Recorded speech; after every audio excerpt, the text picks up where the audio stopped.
Okay, this is the last segment on Isaiah 53 as it describes me and how I am the only man who has ever been able to interpret it properly. It was written that way. God can be very crafty with his writing. And he made sure, though, he had backup. The backup is the book of Ezekiel. He, too, went through the fire of refinement. God's boot camp for prophets. He takes people who weren't born to be prophets. He says nobody is. But there's certain characteristics I like, and then I change it. Now, I've already gone over that, and where we ended up was with the following part of verse 53:10, which I have conveniently lost. You're going to have to bear with me a moment.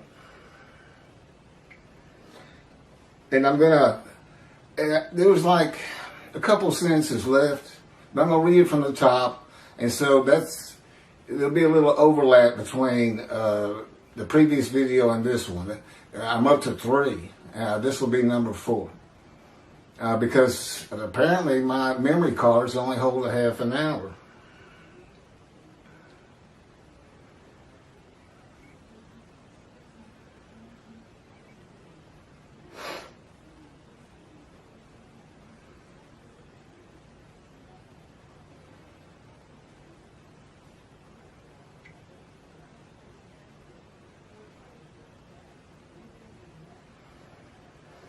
Okay.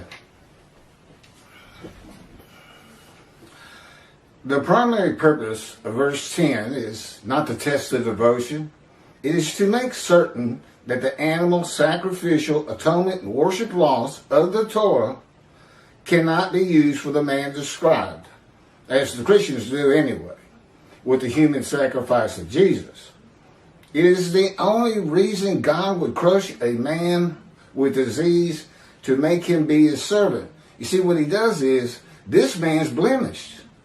This man's afflicted by God. He's disfigured. And that's not Jesus Christ. He cannot be this man, and God wrote it that way. Apparently, the Christians do not know how to read and comprehend the Jewish Bible. They took it as their own and called it an Old Testament, which means New Covenant.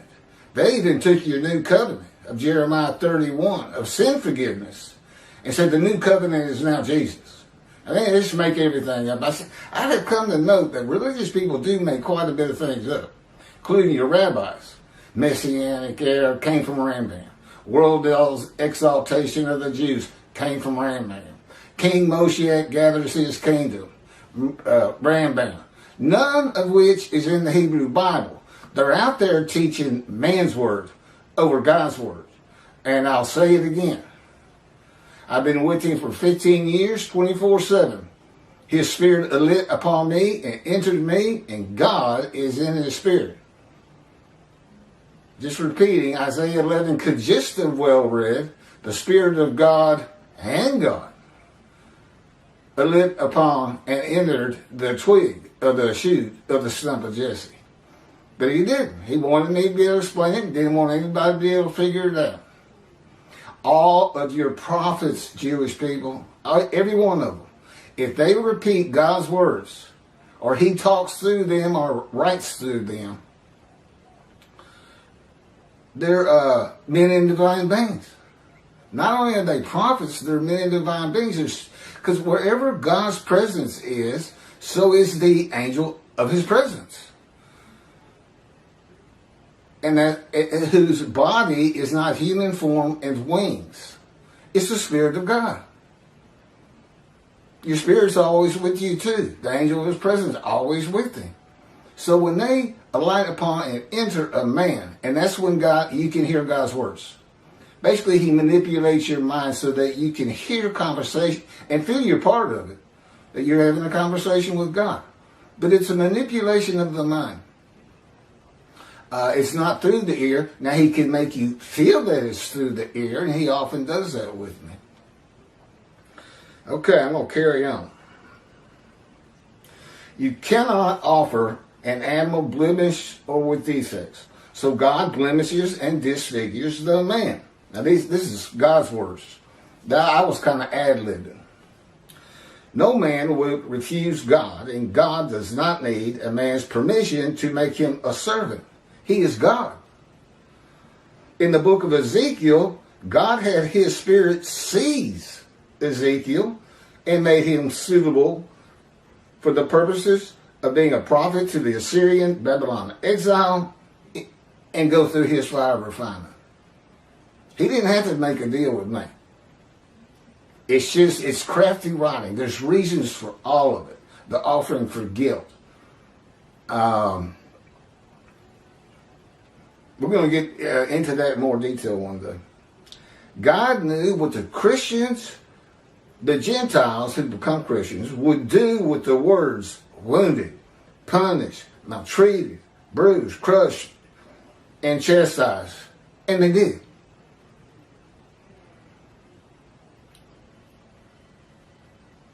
He drew them in. He knew he had to have it. He had to have the Gentiles know his law. And he knew what was coming one day. He knows everything from the beginning to end. The world and humanity is his reality TV. He may as well have written the script. He's always right.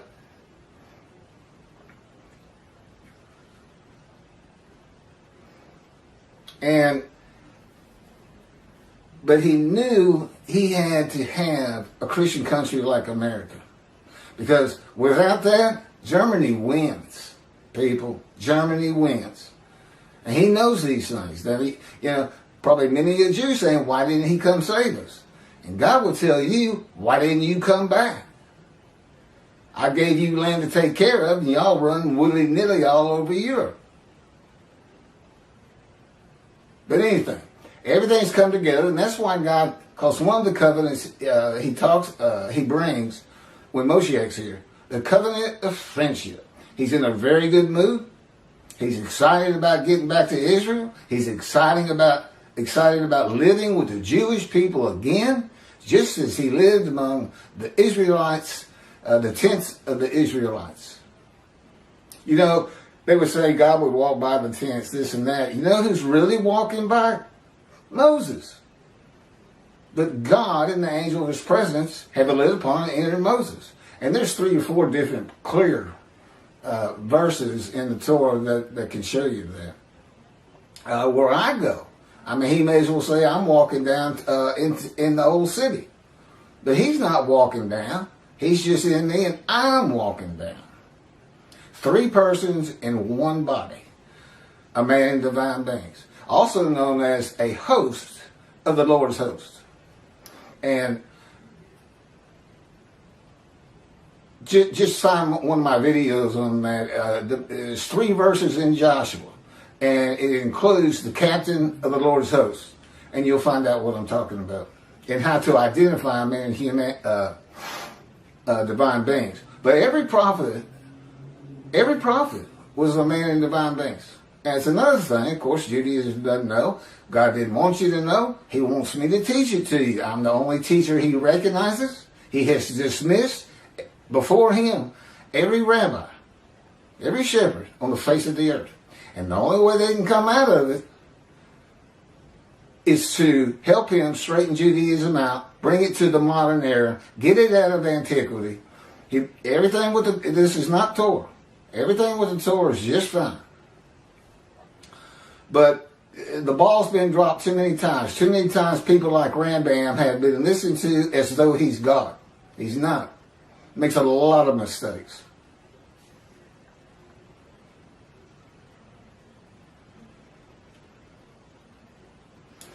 The Christians took the book God gave his children, the Jewish people, and called it their own, saying that Jesus, the unblemished Lamb of God, unblemished Lamb, cannot be 53.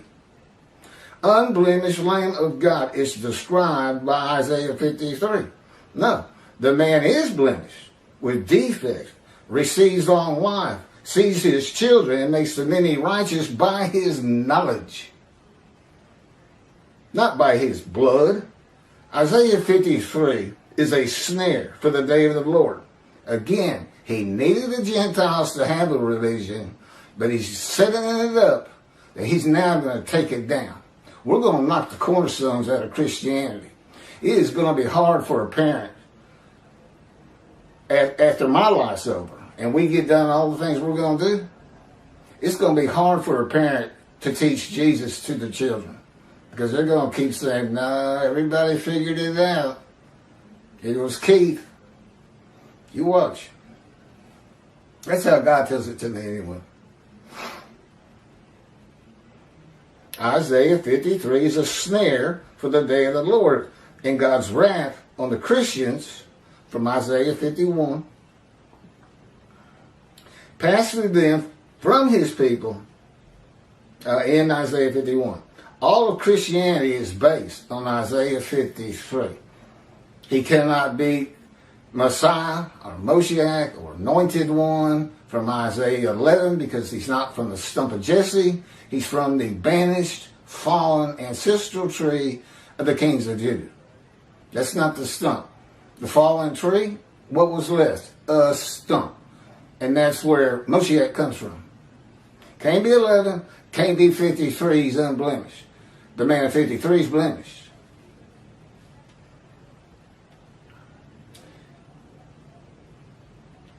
In this day of the Lord, in the appearance of the true righteous servant of God, the blemished and disfigured prophet of God, which would be me, the cornerstones of the churches and the Vatican will be removed, and the end of Christianity will begin. These are God's words. Again, I was ad-libbing, and I'm not going to try to say everything twice, but this is so important, and we're almost done. Isaiah 53, verse 11. Out of his anguish he shall see it. He shall enjoy it to the full to his devotion by his knowledge. My righteous servant makes the many righteous. It is their punishment that he bears. Okay, what is this out of his anguish? Out of his anguish, he shall see it. Well, this wasn't Jesus, because out of his anguish, he was dead. He shall enjoy it to the full to his devotion. The anguish is the fire of refinement, people, that ends when the man is suitable for God's purpose that might prosper. Return to his temple. Malachi 3. This is also a reference to Isaiah 11:2, where one of the attributes of the Spirit that alights upon the Anointed One is a spirit of devotion and reverence for the Lord. 53:12.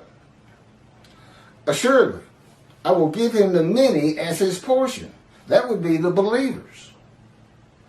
People who will help me. I had nothing. He took me from society 15 years ago.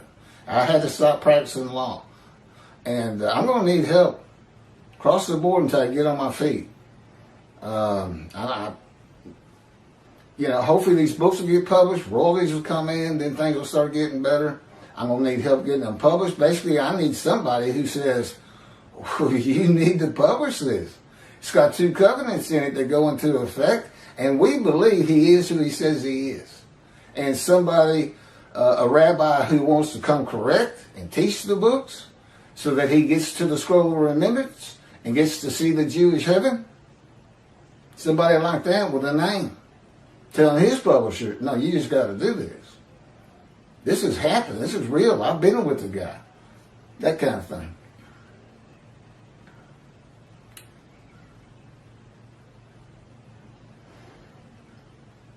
I will give him the many as his portion. He will receive the multitude as his spoil.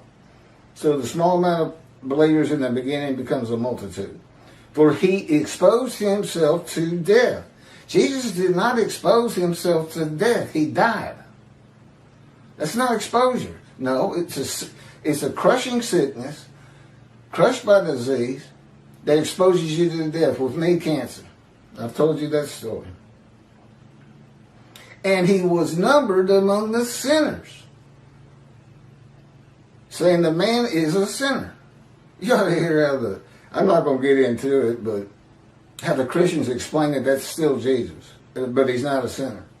Whereas he bore the guilt of the many, and I've told you how that is cagey writing. I bore the guilt. Well, I went through the fire of refinement, and then I go and make them righteous. And their guilt goes away. There's no vicarious suffering in my analysis and commentary on Isaiah 53. And made intercession for sinners. That's the same thing. I will give him the many as his portion. He received the multitude as his spoil. Those who believe in me and are made righteous are the many who become a multitude. For he exposed himself to death. These are now God's words. God's righteous servant is crushed with disease that exposes him to death, but give him long life. 20 years ago, they gave me 1 month. And I hadn't seen a doctor since. Never treated. The lung cancer, it was colon cancer, metastasized to lung cancer, and no hope. No hope. And was numbered among the sinners. God's righteous servant will have been a sinner. I was not a religious man. I mentioned I was an atheist close to 50 years, and that's with God orchestrating my life. He wanted a blank slate. He didn't want me to have any preconceived notions or ideas or beliefs, because it's very hard to shake those with religious people. And that's what he got. Again, in the book he dictated, The Life of God's Righteous Servant, is chapter 7 when he first speaks to me. It's a good chapter to read. It's interesting. Jesus is said to be without sin. And like a rabbi was teaching at synagogues when he was 12. I don't know where that was supposed to go. I'm going to have to reproof this book. Okay, that's it. We'll probably put this out, these 4 videos. I'll join them as one. It'll probably be about close to an hour and a half, hour and 20. And there's one out there right now. It's part of Jews for Judaism, Tovia Sanger, false teachers, saying that Isaiah 53 is Israel. And they are. And they deluded deceitfully thousands of people, and it has hurt God, because I can't get anywhere. Despised, held no account. That's how people think about me. If I tell them, look, I have proofs. Why don't you just read the proofs? You just heard one of them. My ability to explain 53. Moses got 3 proofs. The Israelites in Egypt believed him, the slaves. They followed him. 3 proofs. All of which could have been just little tricks. And I have 3 proofs. And it begins with the books. It shows me to be the prophet like Moses. My knowledge of heaven shows me to be Elijah. Moshiach, the anointed one. Well, the Spirit entered me, and God is in the Spirit.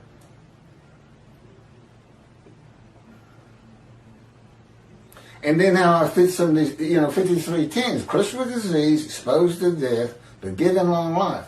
Well, I've told you my story. If people won't check it out, I'll sign off, and you can get my medical records. They'll show you. Terminal. And then you can't find another record on me. That's 20 years after a death sentence. That's how you know I fit 53:10. And you just go and find somebody else that's going to have the same story. It's either me, Jewish people, or you're never going to see your Moshiach. I'm sure. Nobody really knows what to expect. But here it is, and I'm just a man, except that everything I do and say and write, even my physical movements, are controlled by God Himself. Now that's comforting. Now, the Christians may be able to go around saying, the God we worship became a man.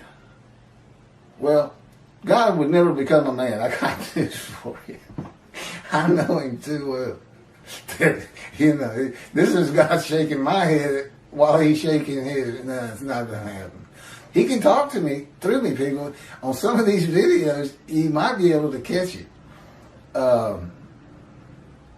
But I'll get more into that. That's my knowledge of heaven, because in heaven you don't have a mind, and he has to be the information of your mind. And by teaching me about heaven, he has become the information of my mind. Difference is he's known me to birth, and he's got everything. He doesn't forget anything. Whereas with most of the Jews, he knows them just by looking at them. But he doesn't know the particulars.